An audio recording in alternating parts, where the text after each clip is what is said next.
যতই আঘাত করো, যা ইচ্ছা তা করতে পারো, যেভাবে ইচ্ছা তোমরা আমাকে যা খুশি তা বলতে পারো, কিন্তু আমাদের একটাই লক্ষ্য, সেটা হচ্ছে জাত ভিত্তিক জনগণনা। এই জাত ভিত্তিক জনগণনা এবং আমাদের যে সংবিধান, যে 50% সিভিক পদ্ধতি, এই দুটো দাবি আমরা সরানোর জন্য যতটুকু আমাদের যেতে হয়, কংগ্রেস এবং ইন্ডিয়া জোট আমরা ঠিক ততটুকুই যাব। আপনারা দেখেন যে গত অত্যন্ত আনন্দের বিষয় এটা যে গত 30 তারিখে আমিও দিল্লিতে ছিলাম, আমাদের ওবিসি সেন্ট্রাল এক্সিকিউটিভ কমিটির মিটিং ছিল।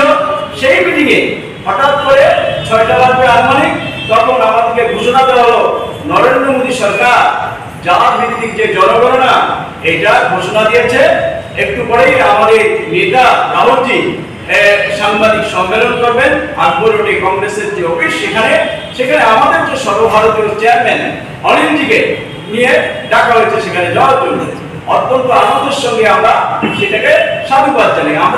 আমরা বিশ্বাস করি দেরিতে হলো, যেই দল মনু সংস্কৃতিতে বিশ্বাস করে, যেই দল মনু সংস্কৃতিকে নিয়ে ভারতবর্ষকে শাসন করার জন্য চিন্তা করে, সেই দলের মধ্যে দেরিতে হলো বোধ হয়েছে, সেই দলের নেতৃত্বের মধ্যে দেরিতে হলো যে একটা শুভবুদ্ধি বোধ হয়েছে।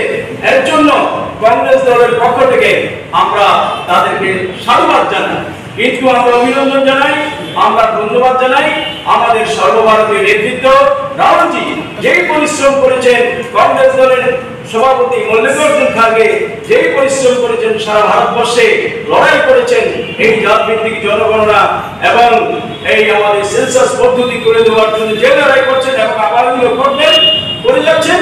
এর জন্য আমরা ওনাদেরকে সশস্ত্র প্রণাম নমস্কার আমাদের যতটুকু আছে অন্তরের অন্তঃস্থল থেকে আমরা অভিনন্দন জানাচ্ছি রাহুলজিকে।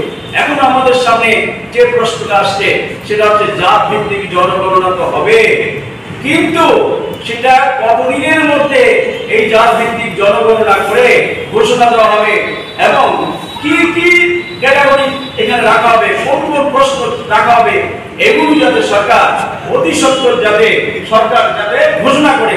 যে আমরা এর আগে দেখেছি মহিলাদের জন্য সংরক্ষণ পদ্ধতি, সেটা মহিলাদের জন্য সংরক্ষণ পদ্ধতি হবে, কিন্তু তার কোনো নির্দিষ্ট সীমারেখা নেই, 10 বছরের মতো সেটা বেঁধে দেওয়া হয়েছে। আমরা চাই অতি সত্বর ঘোষণা করা হোক যে আমরা নির্দিষ্ট সময়ের মধ্যে এই কাস্ট সেন্সাস যেটা এটা আমরা করব এবং তা সাধারণ মানুষের কাছে কি কি প্রশ্ন রাখা হবে, কি কি প্রশ্নের ভিত্তিতে সেটা করা হবে, এগুলো যাতে সরকার অর্থাৎ ভারত সরকার ঘোষণা দেয়, এই দাবি আমরা রাখছি।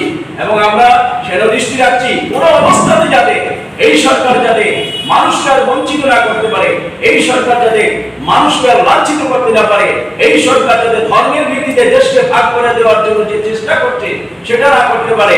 এখানে সাধারণ মানুষ, গরিব মানুষ, শ্রমজীবী মানুষ, এই যে নিচু অংশের মানুষগুলো আমরা যারা আছি এসটি, এসসি, ওবিসি, তাদের যাতে স্বার্থ সুরক্ষিত হয় সেদিকে আমাদের দল সদা একটা নজর রাখছে এবং তার জন্য লড়াই করে যাচ্ছে।